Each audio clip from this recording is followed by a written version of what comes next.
If you're putting in 100x the work, what do you think you're going to get out of the result? Probably close to 100x the result.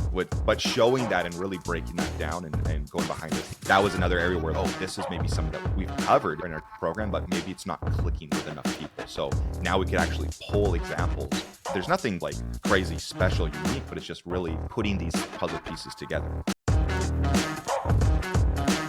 Welcome to the Service Bureau Accelerator podcast, where we help tax professionals start and scale a successful service bureau. Welcome, everyone, to another episode of the Service Bureau Accelerator podcast. I'm here with Uncle Ross, Daddy Ross, Tia, the tax goddess. And today we're going to chat about our Service Bureau Accelerator convention. We just did our second convention about a month back as of this recording. So we'll go ahead and kick it off. Ross, Tia, who wants to lead the charge? I'll let Tia lead the charge because she was so great as the MC. She was leading the charge every day. It was amazing. Fire. Let's say this was the reschedule from the original, which people don't know. Our entire team was stuck in a hurricane down in Texas. Hurricane Beryl. Never had a hurricane in my life. So that was traumatic. So to have this reschedule and still have an amazing turnout, I think was phenomenal. And what I loved about it was that there was a level of intentionality and intimacy with the group that we did have, which made it for just a really successful convention. So overall was very happy. Nobody was asleep. Everybody were taking notes and asked really great questions. Yeah, for sure. Yeah, it was good. The turnout, obviously, it wasn't as good as we had hoped, but it was still pretty strong. It was great to have everyone there. We initially, really, the room should have been packed, but obviously with the rescheduling, it little complications for certain individuals, but all in all, it was still great to have it. And I always love those things because we spend so much time, like with Service Bureau Accelerator, it's always on Zoom, in our coaching calls, right on the Facebook group, and it's all online. It's all digital, and you don't actually get any real live face-to-face time with people. So it's always great to actually see our members, and especially some of our members that we've been working with for 6+ years. And then to finally actually meet them in person is really cool. So that's always my favorite part about it, is really just to get to actually meet people face-to-face and have conversations with them and hear their results and success they've been able to achieve. So that's some of the cool stuff that I always love about it. And see the height size. I'm like, Ross, how are you doing? Your heels didn't catch up? Yes. No. It's like the shoulder to head thing. So this is what you really look like. Yeah, you only see a little frame of me here on Zoom and on podcast. Of course. And we had it SBA style with high energy. We brought the swag, everything. The decor. The decor. It was 1,000%. The t-shirts that took the world by storm. I can't say them. Tia, for some reason, you're not a fan of them, but everyone else loves. People were wearing them at the IRS forum in Dallas. Yeah. People were walking around wearing our exclusive event t-shirts. The exclusive V-cut t-shirts. Yeah. For those of you guys listening, we had a shirt that said "Only Funded" in the OnlyFans font style and font. I don't have one here in this room with me to show. Because if you don't know, as a service bureau, you only care about funded bank products. So right. Only funded. Only funded. That's it. Awesome. Yeah, we've got a bit of a little itinerary, just break down some of the cool parts of the convention. Obviously, like we said, networking, meeting members, and hearing everyone's success was amazing. It's really cool as well so for example, Terrence was one of our members there that we worked with him for years. And this year, he's just got his head down and he's killing it. And he's been quiet because that's what he's been doing. He's just head down and killing it. So then finally get to talk to him face to face and hear all the stuff that he's doing, everything that he's been developing in his business and pushing forward, running ads, appointment setters, his sales team and stuff. It's just, oh shit, he's going to absolutely crush it this year. So it's really cool to hear that stuff. But going into some of the training content that we had, we've got a couple notes on just some of the topics that were discussed. We're starting to realize, so the year before was our first year doing a convention, and this year we're doing another one. And it's okay, what do we talk about now at the convention? In our program, we don't really hide anything. We teach everything that we do. And from every part of our business that we implement, we teach that exact same stuff. We open up the doors and pull back the curtains and teach everything. So when it gets to the convention, it's like, all right, they already know everything. They should. So what can we teach now to really reinvent? Or maybe how do we just really come at it at a different angle? And that's what we ended up doing, where we went through and broke down how to create a sales and marketing system. Because with any business, having a system in place to actually acquire customers in a predictable and repeatable manner That's the most important thing. That should be everyone's number one goal, especially as a service bureau, is how do I put some sort of a system in place to consistently generate new customers ongoing, on demand, where I'm talking to people every single day about my software and I'm signing people up every week or every day on my software package. So that was a big thing that we covered, and not just how to get that system in place, but also a lot of the here's how to really manage that system and how to scale that system up, where you have team members helping you. You've got systems, pipelines, like all these campaigns in place to really build a robust system that's consistently pushing people forward and getting them onto their calendar. So that was one of the really big parts. I think that was most of day one where we really focused in that. Hey, let's get a system together so that you guys can acquire customers on demand. Yeah, I think it was like a build up or an add-on to what we covered last year. So what we obviously covered in the training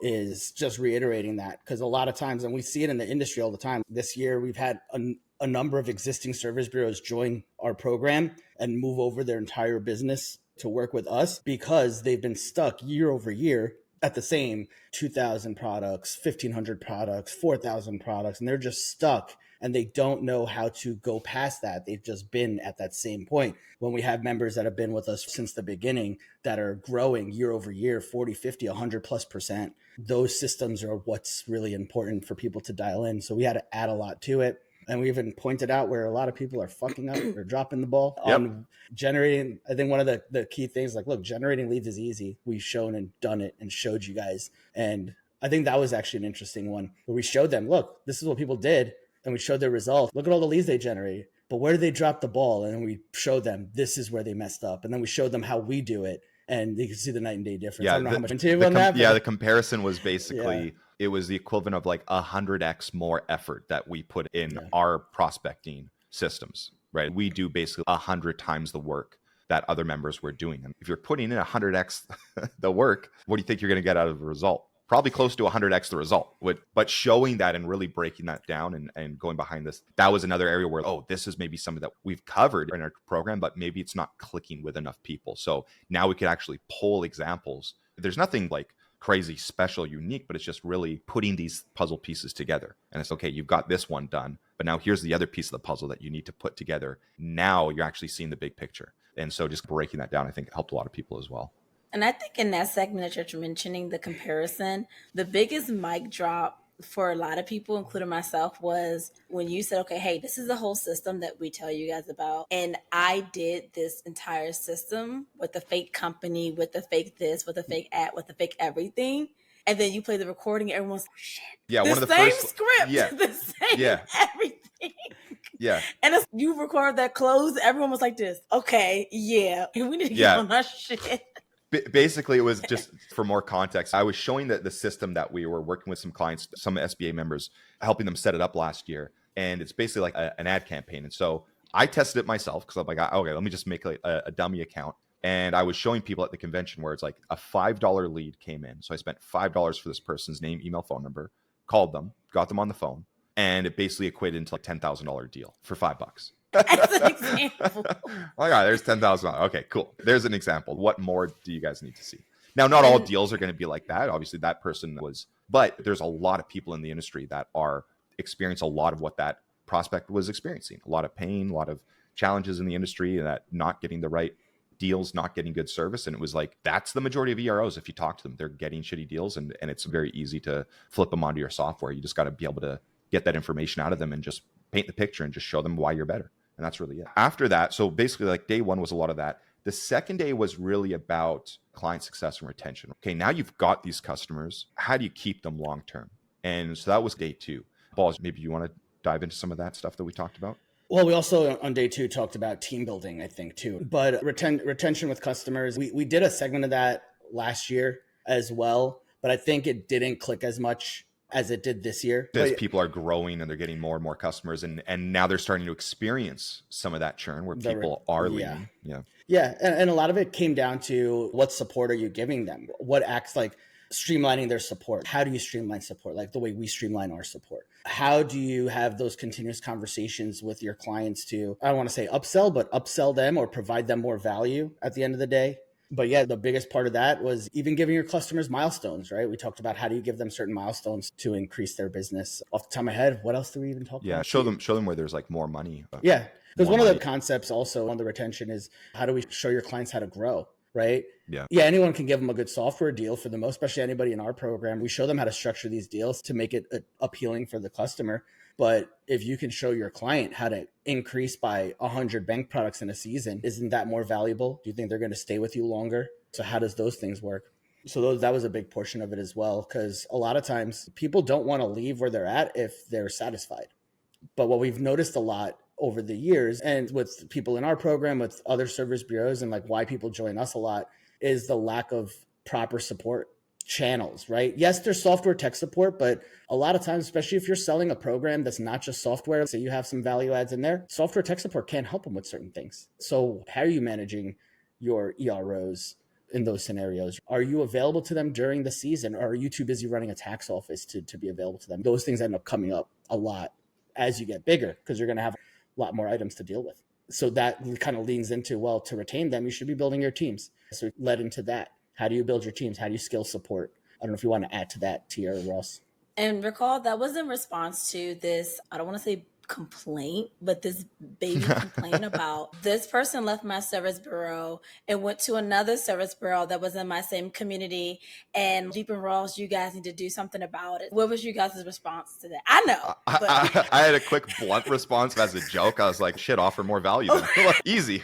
But really though, if you're not providing value and someone else is providing more value, the person's going to go to the person who's providing more value to them. Let's be real. Let's just straight up. Thanks. If you're not providing value, someone else is providing more, obviously the person's going to leave and go to the spot where they're providing more value. How do you fix it? Provide more fucking value. It's not that complicated as a concept, but how you actually do it, sure, that's where there becomes difficult. How do I provide more value? What does that look like? And it's a learning curve, right? What are people's challenges? One of the biggest things that I wanted to mention actually from Baldy, what you were saying was there needs to be that mindset shift away from, I just want to sell them software and never have to talk to them again. If you've been in any business, you have to talk to your customers.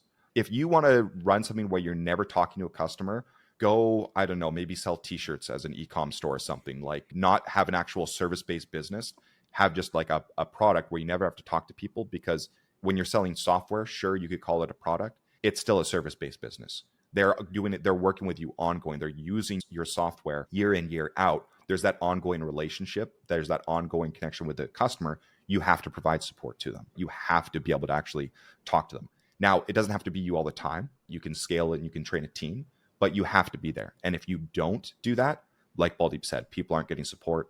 They're going to go to somewhere where they can actually get support when they need it. So it's just a mindset shift, really, of how do I support my customers? How do I provide more value? When you start asking those better questions instead of, oh, I don't want to talk to anyone. They just have to figure it out. I already told them that I don't want to figure it out. If you change your approach to, okay, how do I make sure that everyone knows exactly how to do X, Y, Z, or how do I make sure that everyone knows how to reach out to me or my team to get support? Now you're creating solutions to problems versus just ignoring problems completely. So that's a big part of it, is just do a mindset shift and just really focus on delivering value. In classic SBA fashion, you guys told them what to do and how to collect the information to do it, which if you join the program, you can get access to that information.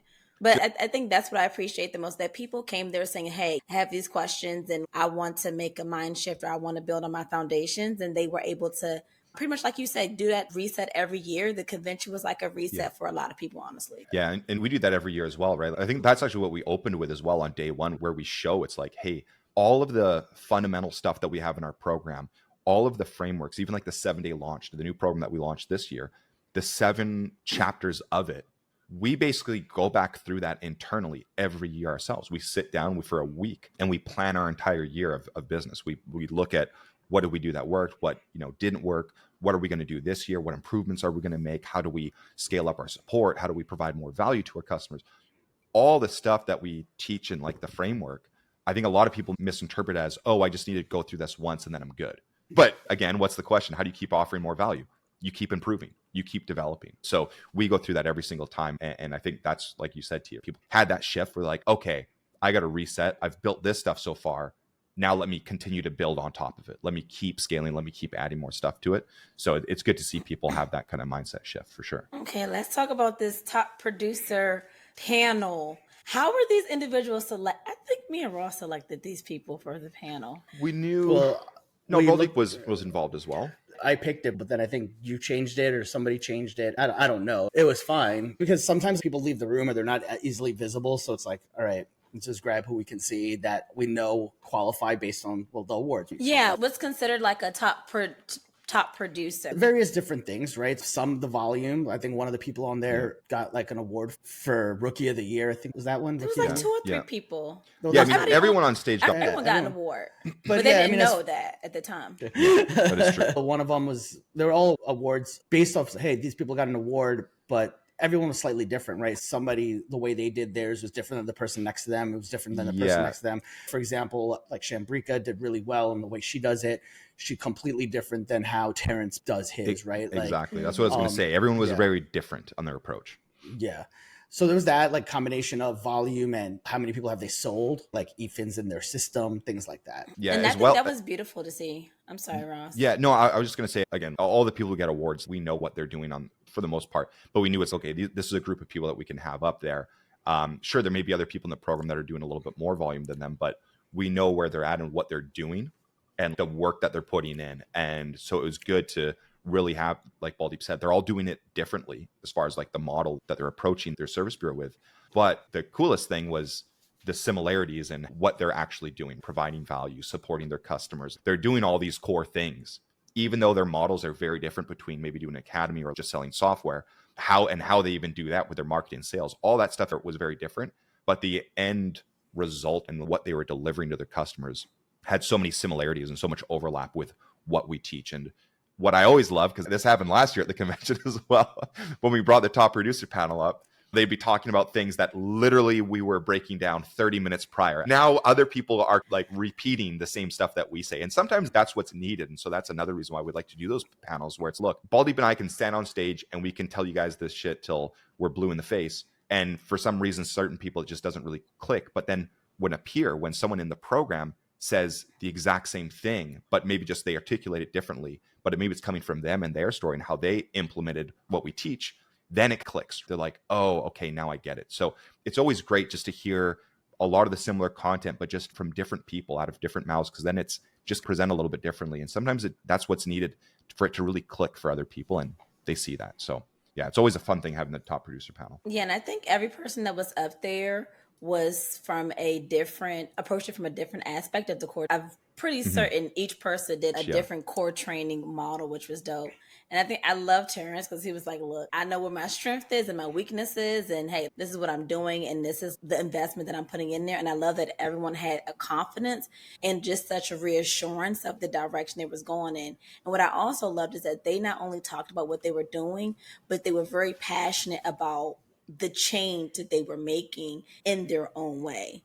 And that was different for me. Like, I'm making money, but I also feel like I'm making a difference. Yeah, that was huge. I remember Shakara was talking about that with how much she puts into her people. I didn't really know that much about she was meeting with clients in the lobby before the Oh yeah, I didn't know how much she really poured into her people until she really shared that a lot more this year. Because I think she was on the stage last year as well, wasn't she? No, I asked her to be. She wasn't in the room. She didn't go. Yeah, that's right. It's I called her out on that. But yeah, it was really cool to see that, just how much she pours into her people, right? Again, that's the reason why she's up on stage, is because she pours into her people. She over delivers at every opportunity. She had a story where she had someone come and just like crash on her couch for a week, and she was training them up how to become a tax preparer and stuff. She'll go above and beyond what other people will do. And that when word gets around with what kind of a mentor she is and how much she's willing to pour into people, she's just going to get people coming to her left, right, and center, because that's the type of person that they want to work with. So really cool to hear that stuff as well. Yeah. Yes, I love that. Then what else did we do at the event? We had the TPG networking party. Yeah. It was not long enough.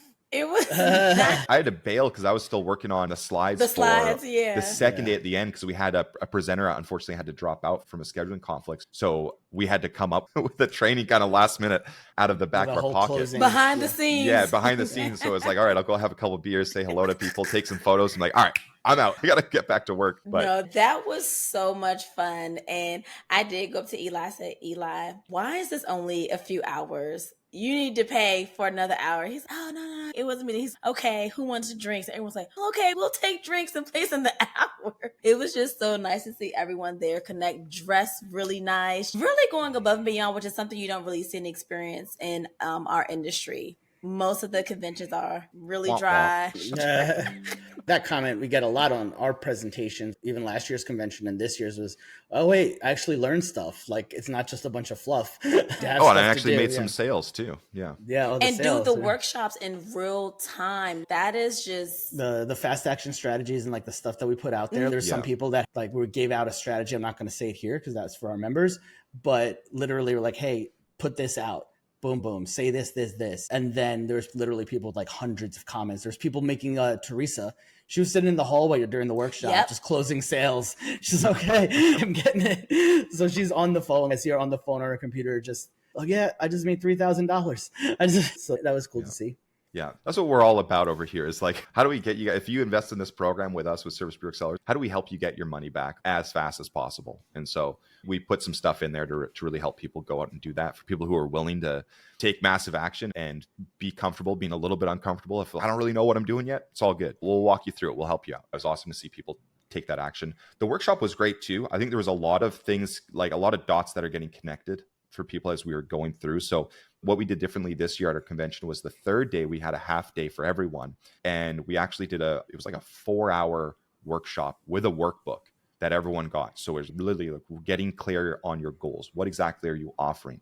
What are you pricing it as? What are you going to set for fees? What are your marketing strategies? We had a bunch of stuff for actionable items, even with like checklist for homework, because what we wanted out of this convention was to actually give people literal, here's the step-by-step playbook that I'm going to run as soon as I go home. A lot of times at conventions, there's so much great information. Everyone gets so excited and they get pumped up and motivated. But then when they go home, all that information is just scrambled in their mind, and they go home. Maybe it's right after, then there's the weekend. Then they're back to life. They got to deal with their family, their kids, whatever it is. And then by the time the next week starts and rolls around, that information has just slowly disappeared. And they're like, oh, crap, what did I do? Did I write notes? And they're trying to go back through their notes and try to remember. So this, we were like, let's do a workshop where we can literally write all this stuff down and then have actionable items and a checklist for people to go out and execute everything that they just worked on in the workshop. So that was really cool. I think a lot of people enjoyed it. And we still spent a lot of time breaking down specific things just to really help people overcome weird little kind of roadblocks just in their mindset, or just getting clarity on certain things. So I think that helped a lot, and excited to see people's results after that as well. Yeah, it did. And I saw people in the lobby area working on their workbooks. Maybe someone was grabbing something to eat after work afterwards and had their workbook in hand. And I even personally loved the workbook. It was a different touch this year. Well, we're participating in the workshop. You didn't have to work that day. Yes. I will attend the workshop. I will attend the workshop. Yes, that was a bonus. It was really dope. Just the swag, the gear. We didn't even talk about that. The swag bags upgraded. Yeah. Look, I'm using my workbook. Oh, that notebook, yeah. Yeah, I got mine right beside me as well. Yeah. I have mine. Nice new pens as well. Those pens. Ooh, hell yeah. People those pens were not cheap. It's the little touches that just make people feel like we have a sense of belonging, and we're the cool kids. So it just really like the exclusive of the exclusive. The elite of the elite. The elite of the elite, yes. And this year we did for the first time an award ceremony. So that was interesting. People are like, oh my God, they didn't even really know who was getting the awards. Yeah. You developed like this. We had no clue. We're like, all right, we're just doing the awards. Here's the list. And then you had made it a whole thing. So we want to talk about how you made it a whole thing there, Tia. Because you all were burnt out from the whole, like, okay, we have to put a whole nother last minute thing together. And everyone was just like capacity. So I'm like, okay, let me see what I can put together here. Jameson's like, okay, just go ahead. Yeah, it's good. It was beautiful. We had the red carpet, the beautiful awards. I gave a speech that no one knew about. Yeah. What else? Tears. So the way that the initial ceremony was structured, everyone was supposed to know who was getting awarded. However, people came so beautifully dressed, no one wore their badges. That's right. We're like, oh shit, no one has their badges on. No one's going to know. So no one knew. And when I tell you, it was like a scene of Jeopardy. Come on down. It's like, me, I won. It was beautiful. It was so fantastic. And I think, who wore the khakis? Was it you, Ross? Did you wear khakis? I was wearing shorts and a shorts. No, it was just jeans and a t-shirt. So Ross said, "Okay, what you see me in?" Did I wear shorts? I think I wore shorts that night. Yeah. And then when you came back in the jeans and khakis, I said, "Here we go. The show will go on. Let's continue." Yeah. But it was wonderful. You see came to me like, you all got your suit and everything. I'm like, fucking suit. It's my party. I'm gonna wear what I want to. We had a collared shirt on with the SBA logo on it. That's good. The award is not for us to look good. It's for our members. That's my theory on it. Yeah, it was really beautiful. And I think that actually created an additional connection for people to see the work that they've done and be presented on this platform, because no one's going around every day saying, hey, you did a good job on making those sales, or hey, you've increased your bank products year over year. You just do the work. And so to get that acknowledgement, I know it meant a lot to our members for sure. Yeah. The award ceremony is great and everything like that, but I was really surprised with, like you said, the acknowledgement, but how much emotion came out of people as well going up, right? Where some people were like literally almost on the verge of tears because they were just so overwhelmed with joy and just that appreciation, and they're like, wow, I did it. That realization really kicks in then when you're going up and getting a trophy and getting an award. So it was really great. I think we had a couple of our members give a little bit of a speech for some of the larger tiers, and it was just really cool. Shambrika, for example, got the Rookie of the Year. She said when she joined, that was her goal. She put her mind to it. She's like, I want to be the Rookie of the Year. I want to be the top producer this year. And she did it. So really cool to hear those stories. Yeah, even the surprising story with Shalimar, when I thought she was going to say her tax office was real successful, she's like, no, it flopped. My tax office failed. But I can sell software. Just so unexpected. I think it was another journey. I loved her story. Just seeing everyone's work, but then hearing their journeys, it just connected. And then you saw afterwards, people were hanging around and talking to the people that did win awards, taking notes. Hey, can I exchange information? What are you doing? I had the same story. I didn't even know that we were going to do an award ceremony, so that was an added touch once I realized it was on the agenda. Oh, you didn't realize that from the agenda that was out for months beforehand? Well, I made a review it. Tia just shows up and she's like, what's the itinerary tomorrow? I'll come up with these speeches. I'll just pull it out of nowhere and crush it. Book a ticket. Tia's the go-to MC for a reason. Tia will just absolutely deliver every time. I'm going to tell this quick little story and then we'll probably wrap it up. So Tia, I see her pulling up in whatever, Lyft or Uber. And she's, I just took a 30-minute train ride in the 2 hours. 2-hour train. Yeah. And I'm like, why'd you do that? Why don't you just Uber? She said, this is only like $5. I'm like, you get reimbursed for your expenses. She's like, what? I took a $1 bus. It took me 2 hours. Oh, you just Ubered here and got here in like 20, 30 minutes. And then I said, I was on the Metro ride. He's like, what's that? I'm like, your local transportation. He's like, what's that? Okay. Oh, you get reimbursed for the Uber. I was sweating. I had my bags. I'm like, okay, I'm here. Houston in early August. One last thing I also wanted to comment on, because it was actually one of my favorite parts, because I had been like really dieting and everything beforehand, but the food at the the dinner at the awards ceremony. Thank you. I don't know who came up with that menu. Oh, it was so good. It's their like preset menus. We just get to choose from it. And that was amazing. The food, I'll tell you, that place, you mean the cheese with macaroni. The cornbread with the butter. Yes. Oh, yeah. It was all way too good. I wish I could have just sat there and just ate the whole evening long. And it was only for the convention. It wasn't on their regular menu. So, beautiful. Yeah. Beginning to end. All right. We'll go ahead and wrap it up here. Service Bureau Accelerator Convention 2024 recap. If you're interested in joining Service Bureau Accelerator, there should be a link below this video. Go to our website, servicebureauaccelerator.com, register for a webinar, book a call with our team, and we'll answer all your questions. And all right, catch you on the next one. Peace See out. ya.